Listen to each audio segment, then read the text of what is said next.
Hi, welcome back to Cooking with Katie. I'm a registered dietitian with White Earth Public Health, and I have Gail back cooking again with me. Hi, I'm Gail and I work with White Earth Public Health as well. With it being November, we are going to take this month and focus on the holiday season that is just around the corner. These next few weeks, we will be talking about side dishes. And when picking the side dishes and the recipes that we're going to be talking about, we try to think about favorite ideas, dishes, ingredients, and then we just try to incorporate a healthy twist or maybe a different twist, maybe in a recipe you haven't heard of. So today we will be making wild rice and squash salad. So let's get started. Okay, so first we are going to prepare our butternut squash for our salad. So what I have done here, just to begin to speed the process up, I did go ahead and cut it in half. Look at this lovely orange color on the inside. So now, because we're gonna wanna dice up our squash to make bite-sized pieces for our salad, I'm gonna go ahead and just start peeling my squash with the vegetable peeler to get the skin off. Now, whatever works for you too. You can also peel before you cut in half, and you can use a knife as well. So just use what works best for you and go ahead and continue to carry away and peel until you get all the skin off. All right, so I'm just gonna cut up my last piece of squash here so you can just kind of see how it goes. And then I have all my squash here. Now this recipe, it does call for a medium-sized squash. The recipe as a whole, you can kind of make for it with what you need, so you can make adjustments. So I'm just gonna cook up my whole squash. We'll kind of see as we put the salad together how much of it I'll actually use. But then, you know, this is definitely something you can throw in the fridge for another meal, in the freezer as well. So, you know, don't be afraid to have too much. So now we are just gonna put 1.5 tablespoons of olive oil in here, and I'm gonna stir just to kind of gently toss it and make sure all the squash is a little bit coated in it. So like I said, today it's the butternut squash that we're cooking with, if you remember. And a couple weeks ago we did the buttercup squash, which is very similar in color. And besides their color, they don't obviously look so much alike. This one's got that longer neck and not green, but they are nutritionally very similar as well. They're low in calorie, but high in those vitamins and minerals and antioxidants and fiber. For our bodies, they are great for our immune systems. They're excellent for our eyes. And because of our fiber in there, it's great with weight management as well as helps with blood sugar control. So, you know, another few good reasons why to cook with squash as often as you can. So now we will bake this off. So I just put a piece of parchment paper on my baking sheet, but you, as always, can just grease your pan with some nonstick spray.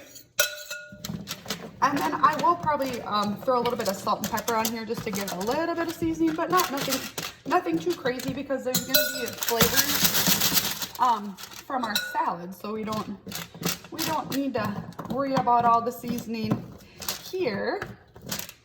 And then we will bake this at a 400-degree oven for about 30 to 40 minutes. I'll probably stir it a couple times just so that, you know, to toss it and move it around so it doesn't burn.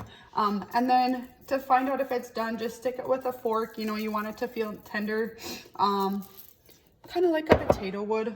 So there you go. Our squash is set and we're gonna stick it in the oven. Our squash is cooked and it is cooling. So let's start by making our quick and easy homemade balsamic vinegar dressing. Okay, so to start this, I have a 1/4 cup of olive oil already setting in our bowl. And now we're gonna go ahead and stir in 2 tablespoons of maple syrup.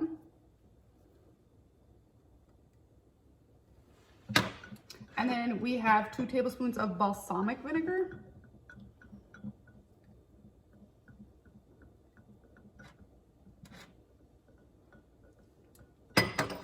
A teaspoon of minced garlic. And you could certainly do garlic powder in place of this, just like I think it's like a 1/2 teaspoon. And then we have our last piece is just a 1/2 teaspoon of salt. And then Gail's just gonna whisk that together just remember, this is a homemade recipe. We do like to do that because you can always control the ingredients and the nutrition when it goes in, what you put into it, excuse me. But if you have a favorite oil-based or lighter dressing, that would definitely be appropriate for this recipe. And you can definitely do something botan as well. So just do what works for you. Now we will assemble our salad. In our bowl, we have 3 cups of cooked wild rice that we have let cooled because we cooked off 1 cup of wild rice earlier. Next, we will scoop in our roasted squash that we allowed to cool as well. And when I cut up, this was like that big medium squash. I'm not gonna put it all in there. I also did refrigerate it a little bit because I don't think I overcooked it, but you know, I was afraid it was really gonna fall apart when we stirred it together. So just kind of do what works best for you. Awesome. Then we have 1 apple cut and diced.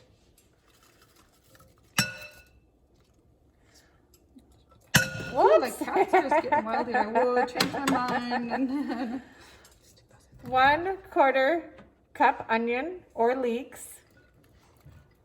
And I thought this would be really pretty with red onions too. So. Yeah, it would be. And 1/2 cup cranberries, slightly roasted. How did you do that, Katie? Well, okay, so I had a bag of fresh cranberries that I'd gotten at the store.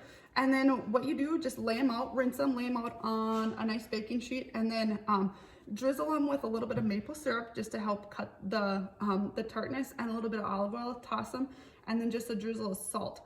I tried these, they're a little bit tart.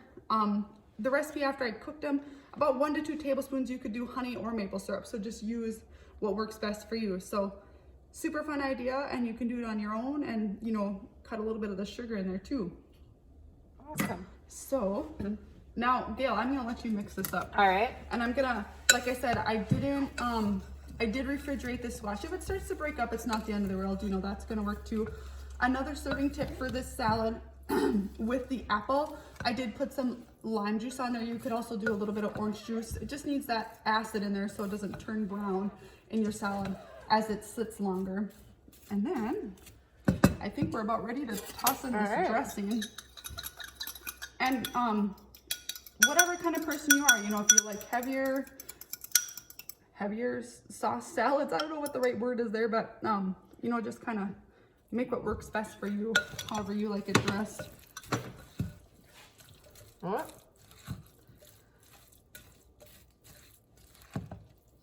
No, it looks amazing. Yeah, the colors are really nice, huh? That variety of colors in there.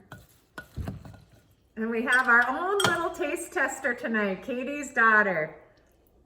What do you think, Maddie? There you go. Oh, awesome. Good job. So this dish is for everybody. The colors, like we talked about earlier, really turned out delicious. It'll be beautiful on the table. So we really thank you for watching. And remember to check out whiteearth.com for today's recipes, along with more side dish ideas, both hot and cold. See you next week.